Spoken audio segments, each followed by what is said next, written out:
Hello, everybody, and welcome back to a brand new episode of the Veramed Stories podcast. I'm your host, Himesh Chhoa. This week, we're doing another episode from our Meet the Board mini-series, where I sit down with each of our members of our board to find out a bit more about who they are and what their role is. Today's episode, I am joined by our Chief Financial Officer, CFO, Charlie Chhoa Wilson. Charlie, hello and welcome to the podcast.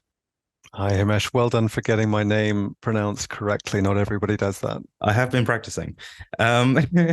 So, Charlie, why don't we start off? Why don't you tell the audience a bit about yourself and your background before joining Veramed? So, long time before Veramed, I studied law and went from there straight into investment banking, which I thought would be a temporary gig, and it wound up to be semi-permanent. So I did that for the best part of a decade. What was I working on in those days? It was the equity capital markets, which basically means raising money for companies that are listed on the stock exchange or want to list on the stock exchange. They're doing initial public offerings. And that was, it was a very fast-paced environment. The hours I remember were incredibly long. I went to an all-boys school, and investment banking is the career equivalent of an all-boys school. At least it wasn't those days. It might have changed since then.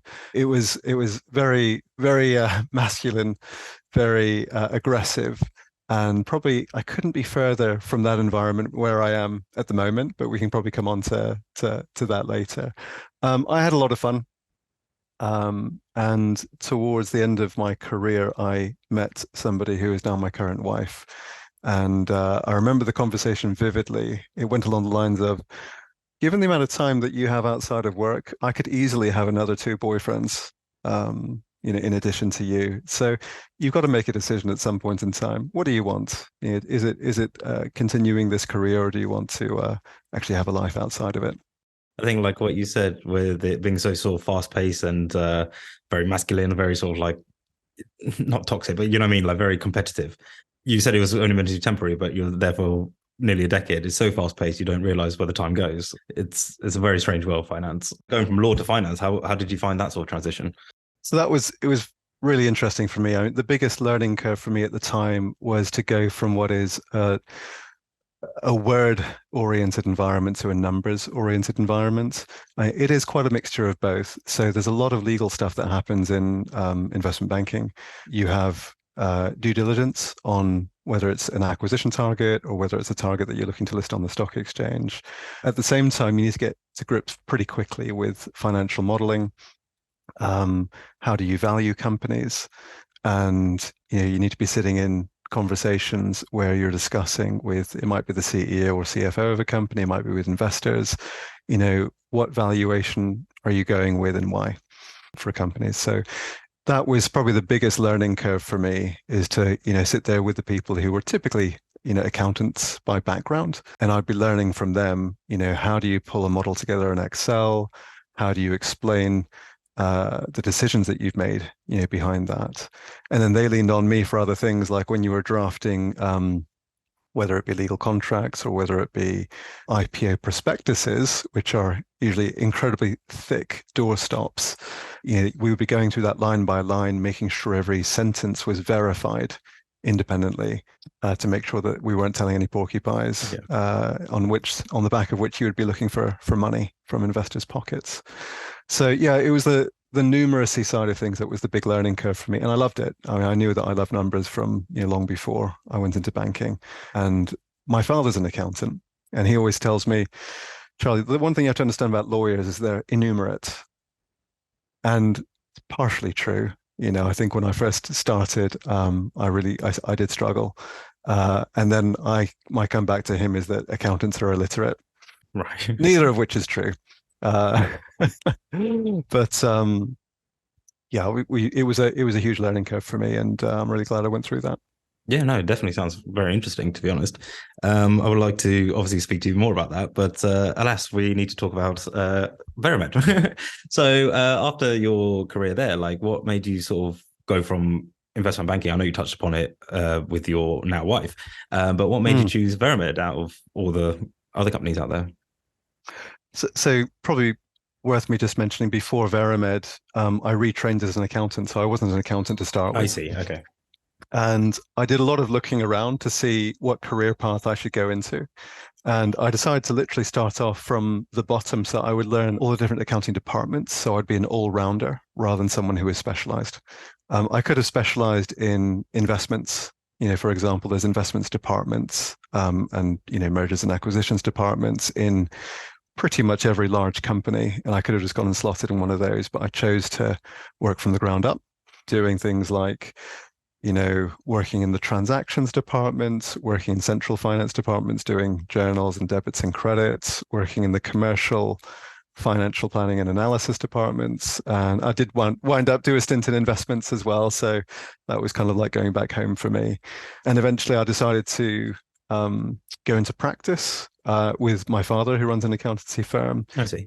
during which time Veramed became a client of ours. All right. Okay. And after working on a consulting basis with Veramed for just over 6 months, I came on permanent as the finance director in February 2020. Oh, right. Okay. So it sounds like everything kind of right place, right time. Everything sort of lined up beautifully, really. How was it for you? Obviously, your transition from sort of law to investment banking to accountancy. How was it then from going from that background to the pharma industry? Yeah, very different. The biggest difference was actually not so much the accounting, but more just the culture. I mean, I mentioned Yes. before investment banking. You use the word toxic, not me. But let's just say the Veramed culture was something which was an eye opener for me. The first thing that struck me was the Veramed values. Very rarely will you see, well, for a start, values in a company. You might see visions and mission Yes. statements and some principles, but Veramed has values, and I was like, oh, I wonder what's behind that. And then the second thing was within those values was integrity. Now, integrity is even rarer to find, I think, in organization as a value. And that was something that was very close to my heart because once you've been around the block a few times and you've worked in some organizations where that wasn't as much of a priority as it should have been, it was a real breath of fresh air for me to come in there. And I knew that if I was going to be pushing an issue and saying, look, this is a thing, and it was something which was about doing the right thing, then I would be listened to, at this organization. I know what you mean because I've got a slight finance background as well before I joined pharma, like not as extensive as yours. And I found it went from really fast paced, kind of like bit backstabby, no one's really your friend, to here where people want to help you, want to get you better, like help you improve because if you get better, everybody gets better. So it was a very nice, like welcome, a nice feeling really coming into this sort of industry. It's an amazing home for people who come from the finance industry. And I this is think so. London, right? We're in Yes. London, so it's like half of London is working in the finance industry. So anyone who's listening out there to this, just be aware that there are better worlds than being exclusively focused on making numbers bigger. Yes, exactly. So you've been with Veramed now, just right in terms of consulting and stuff, for like what over 4 years, or coming up to 4 years. Coming up to 4 years, yeah. How has the sort of the finance department and the company changed during your time here? Well, when I first joined, and this is, I mean, the theme here is the company has been growing quite a lot since I joined, and it's not just been growing numerically; it's been growing up, going from, frankly, not a child, but a toddler into an aspiring grown up. And there's a lot of implications for that for every department. But for finance, what that meant was when I first joined, we had two amazing people doing all of our finances. And that was our CEO, who there's not much he can't do. And he did a pretty good job, I have to say, of handling the finances. I was pleasantly surprised when I joined. And Annie Newton, who is our current head of admin. Right. Now she has a business administration degree, and again, she'd been doing a pretty solid job of doing the bookkeeping and making sure that our bank statements reconciled and that our transactions were posted. There was nothing terribly wrong, before I joined. But what's changed over the last few years is, I guess, number one, we've actually got qualified accountants in the business now, Yeah. and that means that instead of accounting for our business on a cash basis, which an owner managed business might be familiar with, we have to move to something called accruals accounting, which allows us to compare periods more accurately, whether you're looking at 5 years ago or last month. The team has changed a lot. So we've got 6 finance professionals on board now, including some excellent people working on the transactions accounting. We now have grown internationally. So that means that we've added some new companies into our structure. And from an accounting perspective, that's very exciting because you have to start consolidating your accounts each month rather than just, chucking some numbers into a system Right. and spitting out the answer. So the reporting requirements jump, the accounting requirements jump. We have accounting policies that we adhere to. We recognize our revenue on a standard basis each month now. Our invoicing is very extensive, and that goes out like clockwork to our clients each month. So it's become much more of a machine I see. than it used to be. But in a really good way. It's you can feel that we're more fit for purpose now. There's less creaking than when I first joined. Yeah, no, that makes sense. And as obviously Veramed continues to grow, like our finance department will obviously have to grow as well. What are some of the things that you're looking most forward to, or something that you're looking to implement once we get to a certain size? So one of them we've just literally implemented this year, reporting to our operations teams in a language which they understand, which is a breakdown of their profit and loss statements by business unit. So here we've got quite a few different business units, whether it's by large big pharma clients. So we look at, what is our P&L by clients. We have our biotechs business, which we call Veramed Internal Projects. And we have our EVG business, which stands for Evidence Value Generation. So each of these units will have a business unit owner. And that owner, for the first time this year, is now getting their own kind of profit and loss statement, and they can go through that and figure out what the levers they can pull up and down to influence the behavior of that business unit. And it might be that they, look at that and they think to themselves, oh, we've got some new projects starting next month. I better start thinking about allocating some resource over there. Oh, we don't have enough resource. What do we need to do about that? I need to press that button sooner rather than later. And with that reporting, they are now in a position to make better decisions and make them earlier than they were previously. And we're beginning to see the rewards of that in, what are we, May now. So they all have had 4 months of reporting. And I have to say the business unit leads are doing a cracking job of jumping up that learning curve, figuring out what the numbers mean, translating that into kind of actionable levers that they can translate into their own teams. And yeah, we're seeing some progress being made on that. Oh, sounds like excellent news, and it sounds like it's sort of fine tuning, and like you said, getting everybody to make actions, preempt the actions rather than react to the actions. This time next year will be a massive difference. So yeah, it sounds like it's all going very well. It's a cultural change. I Yes. mean, make no mistake about it.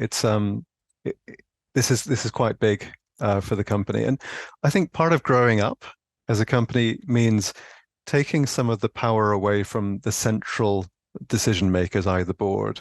It's just not possible for the board of directors to be involved in every single decision and have an understanding of the detail that's going on in business units, and transferring that power over to the level of leadership that's rising up through the business. And I'm delighted to say that we have a great range of talent that is very senior and progressing very well in the business. I'm delighted to say that. But yeah, that was the first point of what I'd like to see in the future. I'd like to see more of that, more of the finance team business partnering, the operations teams getting involved in those decision-making processes.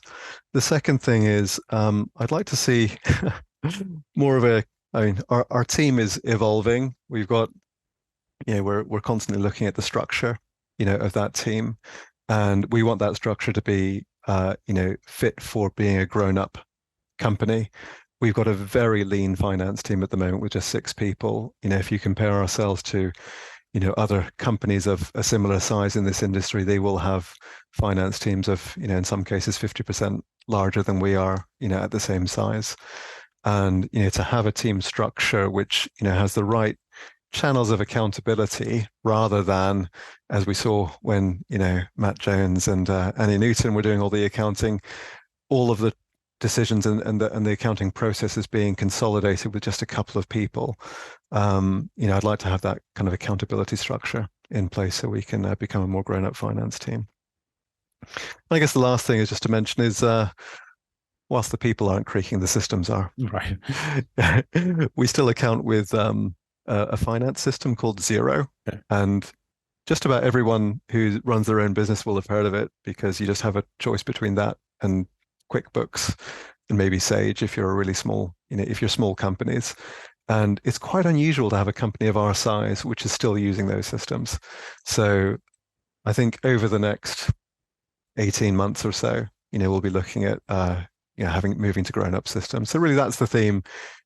As becoming a part of becoming a grown-up company, we need to be looking at business partnering the operations teams, looking at the team structure and looking at upgrading our systems at some point.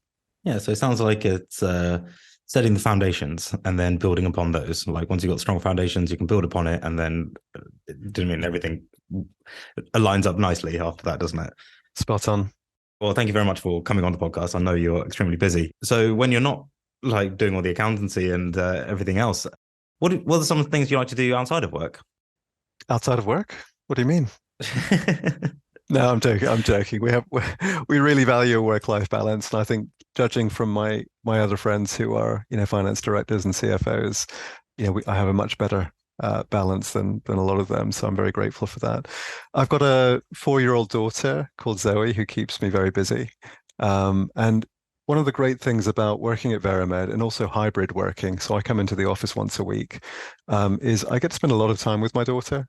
And I look back to when I was growing up and the amount of time that my dad spent with me, and I definitely spent like a multiple of the number of hours a week with my daughter than he did. So that's pretty cool. And yeah, she's a great girl. As part of that, something which I started about 9 months ago is I got out my GCSE French Yeah. and dusted it off and decided to see if I could make some progress with that. What precipitated that? It's essentially, so my wife is French, my daughter is French, and we head across to France pretty regularly. And I don't like looking like the lemon in the room with the whole French family talking. So I want to be able to join in those. And we went on holiday with the French family a few weeks ago in Spain. It was amazing.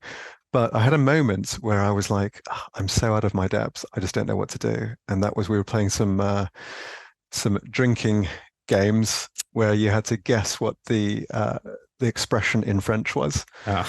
And I could not even understand what they were saying, let alone, guess the right answer. But one of my superpowers is I wake up very early in the morning. And when you're on holiday and you're with my family, everyone else gets up at about 4 or 5 hours after me. And I spent a couple of hours that morning swatting up on all of the expressions in French. Fair And we enough. did the same thing again the next night, and I managed to get 2 right. So I went from a score of 0 to a score of 2, which I was pretty happy with. Still progress. How would you say your French is coming along? I'd say it's coming along okay. I'm putting a lot of effort into it. So I have, 2 touches of the ball every week. I have a French class on a Saturday, and I have one-to-one tuition with somebody on a Monday night. Okay. So salut Solange, that's my French teacher who lives around the corner, if she's listening.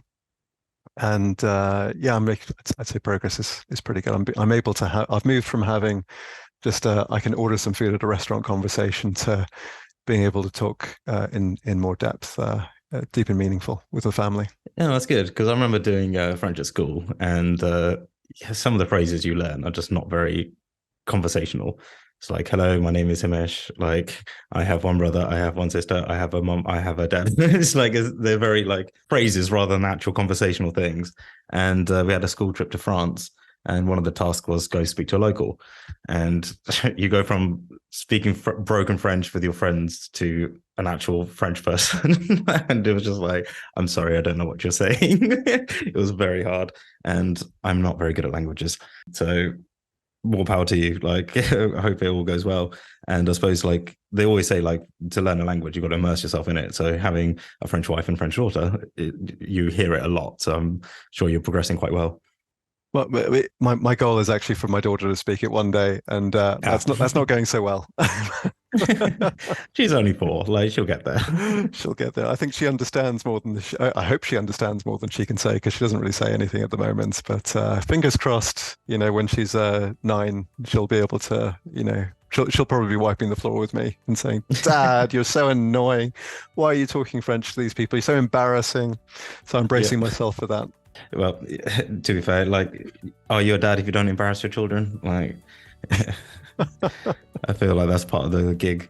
Well, Charlie, thank you again for joining me on the podcast. It's been really lovely talking to you. Yeah, so good luck with the French. And I look forward to speaking to you in the future and find out how Veramed's evolving in the next couple of years. It's been a pleasure. Lovely to talk to you too, Himesh. Thank you all very much for listening. If you'd like to be notified for any future episodes, please subscribe to us on Spotify, iTunes, or whichever podcast platform you're using. If you'd like to know more about Veramed, please visit our website at veramed.co.uk, or you can find us on LinkedIn. If you have any questions about Veramed, please feel free to reach out to me on LinkedIn. I'm always happy to help. You can also find us on YouTube and Instagram at We Are Veramed. Thank you all very much for listening, and until next time, goodbye.